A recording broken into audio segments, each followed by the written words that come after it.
سیدنا امیر المومنین عمر بن الخطاب رضی اللہ تعالی عنہ کے دور میں،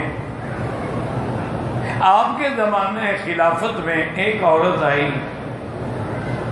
اس وقت تو پھر یہی ہوتا تھا نا جی کہ وہی مسجد نبی ہے، وہی عدالت ہے، وہی سپریم کورٹ ہے، وہی ہائی کورٹ ہے، وہی عسکری ہیڈ کوارٹر ہے، وہی سب کچھ جو کچھ ہے مسجد میں ہوتا تھا۔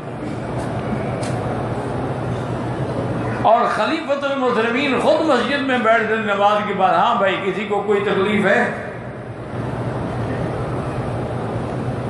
ہاں آج تو جی کسی حاکم کو ملنا جو ہے وہ ایسا مشکل ہے، اللہ معاف کرے، کیٹو پہاڑ پہ چڑھنا آسان ہے، کسی افسر کو ملنا مشکل ہے۔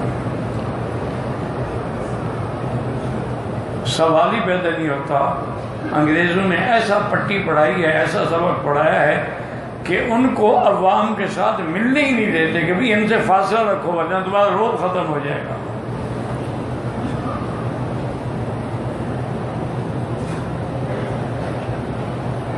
اب جناب یہ ہے کہ ایک عورت آئی، اس نے کہا امیر المومنین ان زوجی یقوم اللیل و یصوم النہار، میرا خاوند جو ہے وہ دن میں روزے رکھتا ہے، رات کو تہجد پڑھتا ہے۔ میں نعم الرجل، وہ تو بڑا اچھا آدمی ہے۔ وہ بیچاری ہٹ گئی شرم سے۔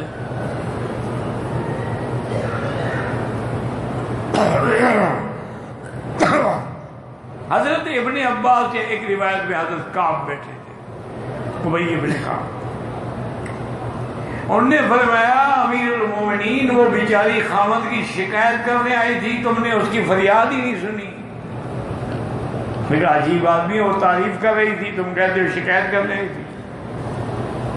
انہوں نے کہا جناب وہ کہہ رہی تھی کہ حضرت صاحب صوفی ہو گئے ہیں، دن میں روزے رکھتے ہیں، رات کو تہجد پڑھتے ہیں، میرے حق کون ادا کرے گا؟ کہنے لگے اچھا یہ بات تھی، میں سمجھا نہیں، ان کو بلا کے فیصلہ بھی تم خود کرو۔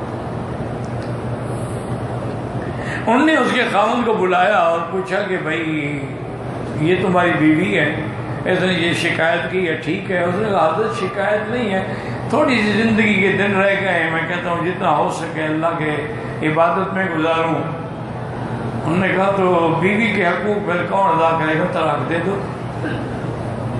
تاکہ وہ بیچاری کوئی اور شوہر تلاش کرے۔ انہوں نے کہا اچھا جی گزارش یہ ہے کہ کیا ہمیں اللہ کا دین یہ بھی پابند کرتا ہے کہ اتنا حق عورت کا ہے؟ یہی ہے نا کہ حسن سلوک کرو، عاشروہن بالمعروف،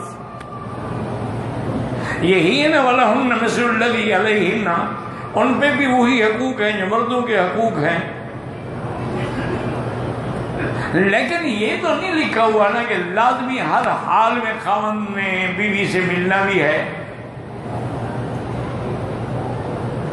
حضرت مسکرائے، فرمایا اچھا تم نے قرآن نہیں پڑھا؟ کہا جی قرآن میں یہ مسئلہ، کہا قرآن میں تو ہے۔ وہ حیران ہو گئے کہ قرآن میں یہ مسئلہ ہے کہ آدمی کو عورت کے پاس کتنی راتوں کے بعد جانا چاہیے؟ انہوں نے کہا حضرت میں تو، انہوں نے کہا چاہیے بتاؤ ایک آدمی بیک وقت نکاح میں کتنی عورتیں رکھ سکتا ہے؟ انہوں نے کہا جی 4۔ فَانكِحُوا مَا طَابَ لَكُم مِّنَ النِّسَاءِ مَثْنَىٰ وَثُلَاثَ وَرُبَاعَ۔ تو اس لیے حضرت حیران، انہوں نے کہا جی 4 بیویاں رکھ سکتا ہے۔ انہوں نے کہا اچھا 4 بیویاں اگر ہوں تو ہر رات جو ہے ایک کے بعد جائے گا دوسرا، دوسری کے بعد تیسرا، تیسری رات چوتھی، تو ہر بیوی کا چوتھی رات حق آئے گا نا۔ بھی روزانہ جو ایک کے بعد رات گزارے، ایک رات ادھر ایک ادھر ایک ادھر ایک ادھر، تو سب معنی یہ ہے کہ 4 راتوں کے بعد اس کا نمبر آتا ہے، تو 3 راتیں تم عبادت کیا کرو اور چوتھی رات بیوی کا حق ادا کیا کرو۔ اور بیوی کا حق ادا کرنا جو ہے وہ بھی عبادت ہے. علماء نے لکھا ہے کہ ایک آدمی اگر بیوی سے ہنسی مذاق اور کھیل کر رہا ہے نفل پڑھنے سے زیادہ ثواب ہے.